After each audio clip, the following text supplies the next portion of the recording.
Welcome back to the Falls, your go-to destination for immersive audiobook experiences. Dive into captivating tales and journey through the realms of imagination with me, your guide through the pages of literature. And I'm thrilled to embark on this storytelling adventure with you. So sit back, relax, and let the power of words transport you to new worlds. The Falls Present, The Great Gatsby, by F. Scott Fitzgerald. Chapter 9. After 2 years, I remember the rest of that day, and that night and the next day, only as an endless drill of police and photographers and newspaper men in and out of Gatsby's front door. A rope stretched across the main gate, and a policeman by it kept out the curious. But little boys soon discovered that they could enter through my yard, and there were always a few of them clustered open-mouthed about the pool. Someone with a positive manner, perhaps a detective, used the expression madman as he bent over Wilson's body that afternoon, and the adventitious authority of his voice set the key for the newspaper reports next morning. Most of those reports were a nightmare, grotesque, circumstantial, eager, and untrue. When Michaelis's testimony at the inquest brought to light Wilson's suspicions of his wife, I thought the whole tale would shortly be served up in racy pasquinade. But Catherine, who might have said anything, didn't say a word. She showed a surprising amount of character about it too. Looked at the coroner with determined eyes under that corrected brow of hers, and swore that her sister had never seen Gatsby, that her sister was completely happy with her husband, that her sister had been into no mischief whatever. She convinced herself of it, and cried into her handkerchief, as if the very suggestion was more than she could endure. So Wilson was reduced to a man deranged by grief, in order that the case might remain in its simplest form. And it rested there. But all this part of it seemed remote and unessential. I found myself on Gatsby's side, and alone. From the moment I telephoned news of the catastrophe to West Egg Village, every surmise about him and every practical question was referred to me. At first I was surprised and confused.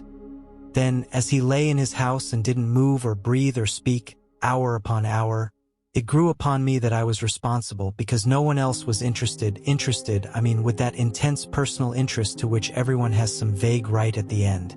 I called up Daisy half an hour after we found him, called her instinctively and without hesitation. But she and Tom had gone away early that afternoon and taken baggage with them.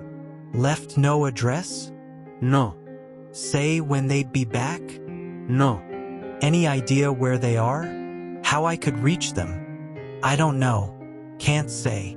I wanted to get somebody for him. I wanted to go into the room where he lay and reassure him. I'll get somebody for you, Gatsby. Don't worry. Just trust me and I'll get somebody for you. Meyer Wolfshiem's name wasn't in the phone book.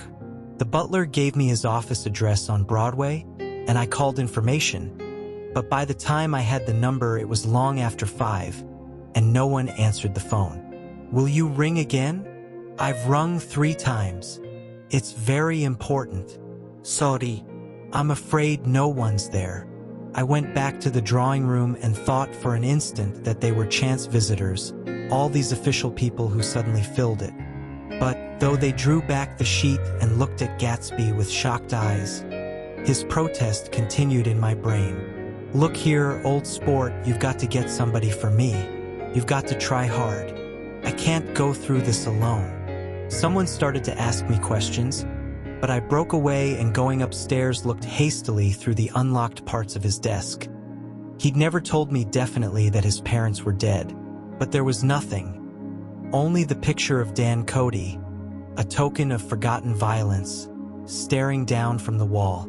Next morning, I sent the butler to New York with a letter to Wolfsheim, which asked for information and urged him to come out on the next train. That request seemed superfluous when I wrote it. I was sure he'd start when he saw the newspapers, just as I was sure there'd be a wire from Daisy before noon. But neither a wire nor Mr. Wolfsheim arrived. No one arrived except more police and photographers and newspaper men. When the butler brought back Wolfsheim's answer, I began to have a feeling of defiance. of scornful solidarity between Gatsby and me against them all. Dear Mr. Carraway, this has been one of the most terrible shocks of my life to me. I hardly can believe it that it is true at all. Such a mad act as that man did should make us all think. I cannot come down now as I am tied up in some very important business and cannot get mixed up in this thing now. If there is anything I can do a little later, let me know in a letter by Edgar.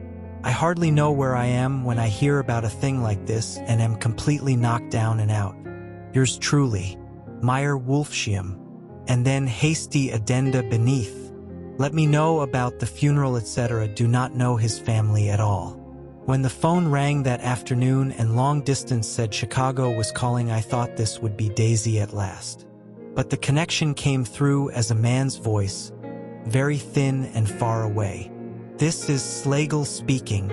Yes, the name was unfamiliar. Hell of a note, isn't it? Get my wire. There haven't been any wires. Young Park's in trouble, he said rapidly.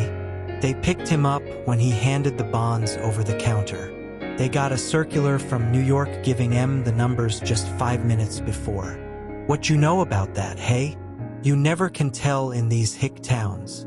Hello, I interrupted breathlessly. Look here, this isn't Mr. Gatsby. Mr. Gatsby's dead. There was a long silence on the other end of the wire, followed by an exclamation. Then a quick squawk as the connection was broken. I think it was on the third day that a telegram signed Henry C. Gats arrived from a town in Minnesota. It said only that the sender was leaving immediately and to postpone the funeral until he came. It was Gatsby's father, a solemn old man, very helpless and dismayed, bundled up in a long, cheap ulster against the warm September day.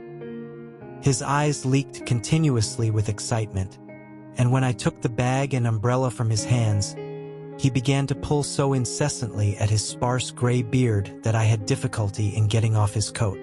He was on the point of collapse, so I took him into the music room and made him sit down while I sent for something to eat. But he wouldn't eat, and the glass of milk spilled from his trembling hand. I saw it in the Chicago newspaper, he said. It was all in the Chicago newspaper. I started right away. I didn't know how to reach you. His eyes, seeing nothing, moved ceaselessly about the room. It was a madman, he said. He must have been mad. Wouldn't you like some coffee? I urged him. I don't want anything. I'm all right now, Mr. Carraway. Well, I'm all right now. Where have they got Jimmy? I took him into the drawing room, where his son lay, and left him there. Some little boys had come up on the steps and were looking into the hall. When I told them who had arrived, they went reluctantly away. After a little while, Mr. Gats opened the door and came out, his mouth ajar, his face flushed slightly, his eyes leaking isolated and unpunctual tears. He had reached an age where death no longer has the quality of ghastly surprise, and when he looked around him now for the first time and saw the height and splendor of the hall and the great rooms opening out from it into other rooms, his grief began to be mixed with an odd pride. I helped him to a bedroom upstairs. While he took off his coat and vest, I told him that all arrangements had been deferred until he came. I didn't know what you'd want, Mr. Gatsby. Gats is my name. Mr. Gats. I thought you might want to take the body west. He shook his head. Jimmy always liked it better down east. He rose up to his position in the east. Were you a friend of my boys, mister? We were close friends. He had a big future before him, you know. He was only a young man, but he had a lot of brain power here. He touched his head impressively, and I nodded. If he'd have lived, he'd have been a great man. A man like James J. Hill. He'd have helped build up the country. That's true, I said uncomfortably. He fumbled at the embroidered coverlet, trying to take it from the bed, and lay down stiffly, was instantly asleep. That night, an obviously frightened person called up and demanded to know who I was before he would give his name. "This is Mr. Carraway," I said. "Oh," he sounded relieved. "This is Clipspringer." I was relieved too, for that seemed to promise another friend at Gatsby's grave. I didn't want it to be in the papers and draw a sightseeing crowd, so I'd been calling up a few people myself. They were hard to find. "The funeral's tomorrow," I said. 3 o'clock here at the house. I wish you'd tell anybody who'd be interested." "Oh, I will," he broke out hastily. "Of course I'm not likely to see anybody, but if I do." His tone made me suspicious. "Of course you'll be there yourself." "Well, I'll certainly try. What I called up about is—" "Wait a minute," I interrupted. "How about saying you'll come?" "Well, the fact is, the truth of the matter is that I'm staying with some people up here in Greenwich, and they rather expect me to be with them tomorrow. In fact, there's a sort of picnic or something. Of course, I'll do my best to get away." I ejaculated an unrestrained "Ha!" and he must have heard me, for he went on nervously. "What I called up about was a pair of shoes I left there. I wonder if it'd be too much trouble to have the butler send them on. You see, they're tennis shoes and I'm sort of helpless without them. My address is care of B. Efta." I didn't hear the rest of the name because I hung up the receiver. After that, I felt a certain shame for Gatsby. One gentleman to whom I telephoned implied that he had got what he deserved. However, that was my fault, for he was one of those who used to sneer most bitterly at Gatsby on the courage of Gatsby's liquor, and I should have known better than to call him. The morning of the funeral, I went up to New York to see Meyer Wolfsheim. I couldn't seem to reach him any other way. The door that I pushed open, on the advice of an elevator boy, was marked the Swastika Holding Company, and at first there didn't seem to be anyone inside. But when I'd shouted hello several times in vain, an argument broke out behind a partition, and presently a lovely Jewess appeared at an interior door and scrutinized me with black hostile eyes. "Nobody's in," she said. "Mr. Wolfsheim's gone to Chicago." The first part of this was obviously untrue, for someone had begun to whistle the rosary tunelessly inside. "Please say that Mr. Carraway wants to see him. I can't get him back from Chicago, can I?" At this moment a voice, unmistakably Wolfsheim's, called "Stella" from the other side of the door. "Leave your name on the desk," she said quickly. "I'll give it to him when he gets back. But I know he's there." She took a step toward me and began to slide her hands indignantly up and down her hips. "You young men think you can force your way in here any time," she scolded. "We're getting sick and tired of it. When I say he's in Chicago, he's in Chicago. I mentioned Gatsby. OH, she looked at me over again. "Will you just— what was your name?" She vanished. In a moment Meyer Wolfsheim stood solemnly in the doorway, holding out both hands. He drew me into his office, remarking in a reverent voice that it was a sad time for all of us, and offered me a cigar. "My memory goes back to when first I met him," he said. "A young major just out of the army and covered over with medals he got in the war. He was so hard up he had to keep on wearing his uniform because he couldn't buy some regular clothes. First time I saw him was when he came into Weinbrenner's pool room at 43rd Street and asked for a job. He hadn't eaten anything for a couple of days. "Come on, have some lunch with me," I said. He ate more than $4 worth of food in half an hour. "Did you start him in business?" I inquired. "Start him? I made him." "Oh, I raised him up out of nothing, right out of the gutter. I saw right away he was a fine-appearing, gentlemanly young man, and when he told me he was at Oxford I knew I could use him good. I got him to join the American Legion and he used to stand high there. Right off he did some work for a client of mine up to Albany. We were so thick like that in everything." He held up 2 bulbous fingers. "Always together." I wondered if this partnership had included the World Series transaction in 1919. "Now he's dead," I said after a moment. You were his closest friend, so I know you'll want to come to his funeral this afternoon. I'd like to come. Well, come then. The hair in his nostrils quivered slightly, and as he shook his head, his eyes filled with tears. I can't do it. I can't get mixed up in it, he said. There's nothing to get mixed up in. It's all over now. When a man gets killed, I never like to get mixed up in it in any way. I keep out. When I was a young man, it was different. If a friend of mine died, no matter how, I stuck with them to the end. You may think that's sentimental, but I mean it to the bitter end. I saw that for some reason of his own, he was determined not to come, so I stood up. Are you a college man? He inquired suddenly. For a moment, I thought he was going to suggest a connection, but he only nodded and shook my hand. Let us learn to show our friendship for a man when he is alive and not after he is dead, he suggested. After that, my own rule is to let everything alone. When I left his office, the sky had turned dark and I got back to West Egg in a drizzle. After changing my clothes, I went next door and found Mr. Gatz walking up and down excitedly in the hall. His pride in his son and in his son's possessions was continually increasing, and now he had something to show me. Jimmy sent me this picture. He took out his wallet with trembling fingers. Look there. It was a photograph of the house, cracked in the corners and dirty with many hands. He pointed out every detail to me eagerly. Look there, and then sought admiration from my eyes. He had shown it so often that I think it was more real to him now than the house itself. Jimmy sent it to me. I think it's a very pretty picture. It shows up well. Very well. Had you seen him lately? He come out to see me 2 years ago and bought me the house I live in now.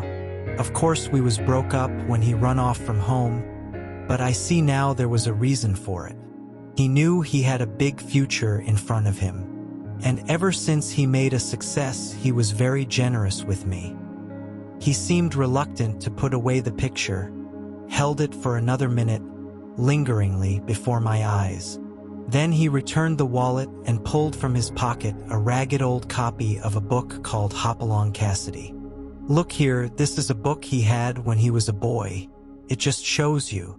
He opened it at the back cover and turned it around for me to see. On the last flyleaf was printed the word schedule and the date September 12th, 1906. And underneath, rise from bed, 6 o'clock, m. Dumbbell exercise and wall scaling, 6:15, 6:30. Study electricity, etc. 7:15, 8:15. Work, 8:30 for 30 p.m.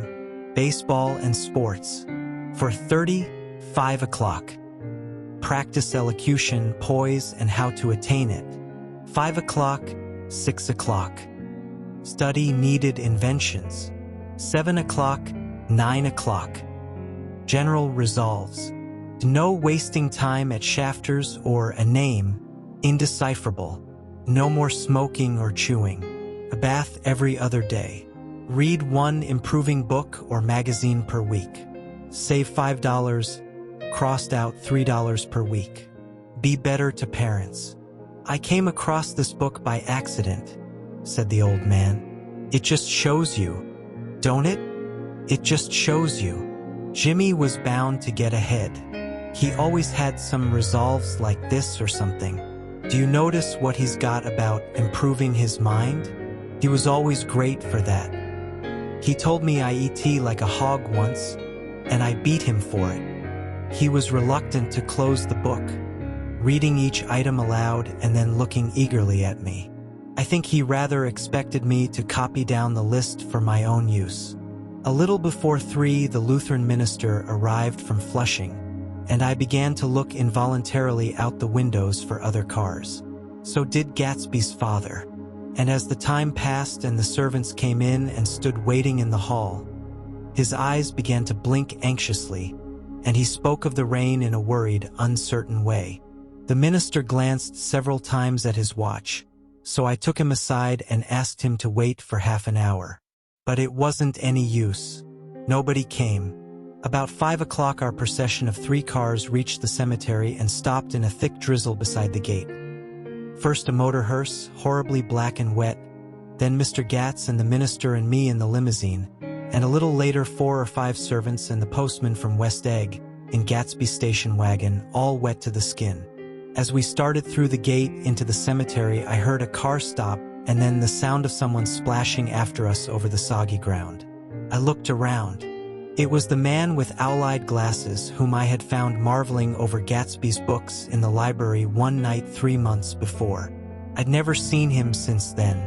I don't know how he knew about the funeral or even his name. The rain poured down his thick glasses, and he took them off and wiped them to see the protecting canvas unrolled from Gatsby's grave. I tried to think about Gatsby then for a moment, but he was already too far away, and I could only remember, without resentment, that Daisy hadn't sent a message or a flower. Dimly I heard someone murmur, "Blessed are the dead that the rain falls on." And then the owl-eyed man said amen to that, in a brave voice. We straggled down quickly through the rain to the cars. Owl Eyes spoke to me by the gate. "I couldn't get to the house," he remarked. "Neither could anybody else." "Go on," he started. "Why, my God, they used to go there by the hundreds." He took off his glasses and wiped them again, outside and in. "The poor son of a bitch," he said.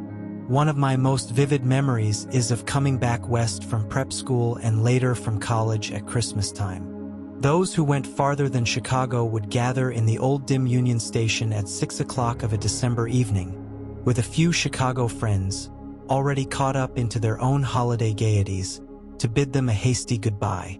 I remember the fur coats of the girls returning from Miss the Sore-That's and the chatter of frozen breath and the hands waving overhead as we caught sight of old acquaintances, and the matchings of invitations. "Are you going to the Ordways? The Herseys? The Schultzes?" And the long green tickets clasped tight in our gloved hands. And last the murky yellow cars of the Chicago, Milwaukee and St. Paul Railroad looking cheerful as Christmas itself on the tracks beside the gate. When we pulled out into the winter night and the real snow, our snow, began to stretch out beside us and twinkle against the windows, and the dim lights of small Wisconsin stations moved by, a sharp wild brace came suddenly into the air. We drew in deep breaths of it as we walked back from dinner through the cold vestibules, unutterably aware of our identity with this country for one strange hour, before we melted indistinguishably into it again. That's my Middle West, not the wheat or the prairies or the lost Swede towns, but the thrilling returning trains of my youth, and the street lamps and sleigh bells in the frosty dark and the shadows of holly wreaths thrown by lighted windows on the snow. I am part of that, a little solemn with the feel of those long winters, a little complacent from growing up in the Carraway house in a city where dwellings are still called through decades by a family's name. I see now that this has been a story of the West. After all, Tom and Gatsby, Daisy and Jordan and I were all Westerners, and perhaps we possessed some deficiency in common which made us subtly unadaptable to Eastern life. Even when the East excited me most, even when I was most keenly aware of its superiority to the bored, sprawling, swollen towns beyond the Ohio, with their interminable inquisitions which spared only the children and the very old, even then it had always for me a quality of distortion. West Egg, especially, still figures in my more fantastic dreams. I see it as a night scene by El Greco, 100 houses, at once conventional and grotesque, crouching under a sullen, overhanging sky and a lusterless moon. In the foreground, for solemn men in dress suits are walking along the sidewalk with a stretcher on which lies a drunken woman in a white evening dress. Her hand, which dangles over the side, sparkles cold with jewels. Gravely the men turn in at a house, the wrong house, but no one knows the woman's name and no one cares. After Gatsby's death, the East was haunted for me like that, distorted beyond my eyes' power of correction. So when the blue smoke of brittle leaves was in the air and the wind blew the wet laundry stiff on the line, I decided to come back home. There was one thing to be done before I left, an awkward, unpleasant thing that perhaps had better have been let alone. But I wanted to leave things in order and not just trust that obliging and indifferent sea to sweep my refuse away. I saw Jordan Baker and talked over and around what had happened to us together, and what had happened afterward to me, and she lay perfectly still, listening in a big chair. She was dressed to play golf, and I remember thinking she looked like a good illustration. Her chin raised a little jauntily, her hair the color of an autumn leaf, her face the same brown tint as the fingerless glove on her knee. When I had finished, she told me without comment that she was engaged to another man. I doubted that, though there were several she could have married at a nod of her head, but I pretended to be surprised. For just a minute I wondered if I wasn't making a mistake. Then I thought it all over again quickly and got up to say goodbye. "Nevertheless, you did throw me over," said Jordan suddenly. "You threw me over on the telephone. I don't give a damn about you now, but it was a new experience for me, and I felt a little dizzy for a while." We shook hands. "Oh, and do you remember," she added, "a conversation we had once about driving a car?" "Why, not exactly. You said a bad driver was only safe until she met another bad driver?" "Well, I met another bad driver, didn't I? I mean, it was careless of me to make such a wrong guess. I thought you were rather an honest, straightforward person. I thought it was your secret pride." "I'm 30, I said. "I'm 5 years too old to lie to myself and call it honor." She didn't answer. Angry and half in love with her, and tremendously sorry, I turned away. One afternoon late in October, I saw Tom Buchanan. He was walking ahead of me along Fifth Avenue in his alert, aggressive way, his hands out a little from his body as if to fight off interference, his head moving sharply here and there, adapting itself to his restless eyes. Just as I slowed up to avoid overtaking him, he stopped and began frowning into the windows of a jeweler's store. Suddenly he saw me and walked back, holding out his hand. "What's the matter, Nick? Do you object to shaking hands with me?" "Yes. You know what I think of you." "You're crazy, Nick," he said quickly. "Crazy as hell. I don't know what's the matter with you." "Tom," I inquired, "what did you say to Wilson that afternoon?"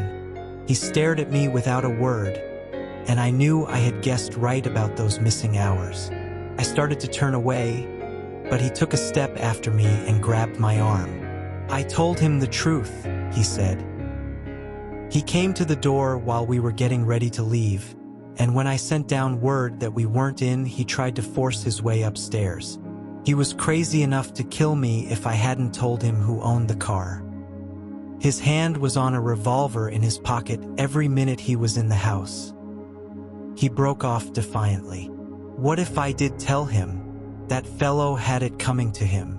He threw dust into your eyes just like he did in Daisy's, but he was a tough one. He ran over Myrtle like you'd run over a dog and never even stopped his car." There was nothing I could say, except the one unutterable fact that it wasn't true. And if you think I didn't have my share of suffering, look here, when I went to give up that flat and saw that damn box of dog biscuits sitting there on the sideboard, I sat down and cried like a baby. By God, it was awful. I couldn't forgive him or like him, but I saw that what he had done was, to him, entirely justified. It was all very careless and confused. They were careless people, Tom and Daisy. They smashed up things and creatures and then retreated back into their money or their vast carelessness, or whatever it was that kept them together, and let other people clean up the mess they had made. I shook hands with him. It seemed silly not to, for I felt suddenly as though I were talking to a child. Then he went into the jeweler's store to buy a pearl necklace, or perhaps only a pair of cuff buttons, rid of my provincial squeamishness forever. Gatsby's house was still empty when I left. The grass on his lawn had grown as long as mine. One of the taxi drivers in the village never took a fare past the entrance gate without stopping for a minute and pointing inside. Perhaps it was he who drove Daisy and Gatsby over to East Egg the night of the accident, and perhaps he had made a story about it all his own. I didn't want to hear it, and I avoided him when I got off the train. I spent my Saturday nights in New York because those gleaming, dazzling parties of his were with me so vividly that I could still hear the music and the laughter, faint and incessant, from his garden, and the cars going up and down his drive. One night I did hear a material car there, and saw its lights stop at his front steps. But I didn't investigate. Probably it was some final guest who had been away at the ends of the earth and didn't know that the party was over. On the last night, with my trunk packed and my car sold to the grocer, I went over and looked at that huge incoherent failure of a house once more. On the white steps, an obscene word, scrawled by some boy with a piece of brick, stood out clearly in the moonlight, and I erased it, drawing my shoe raspingly along the stone. Then I wandered down to the beach and sprawled out on the sand. Most of the big shore places were closed now, and there were hardly any lights except the shadowy, moving glow of a ferryboat across the sound.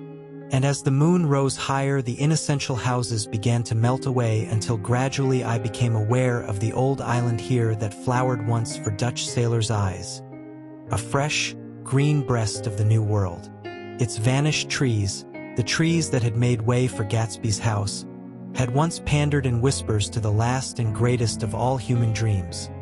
For a transitory enchanted moment, man must have held his breath in the presence of this continent, compelled into an aesthetic contemplation he neither understood nor desired, face to face for the last time in history with something commensurate to his capacity for wonder. And as I sat there brooding on the old, unknown world, I thought of Gatsby's wonder when he first picked out the green light at the end of Daisy's dock.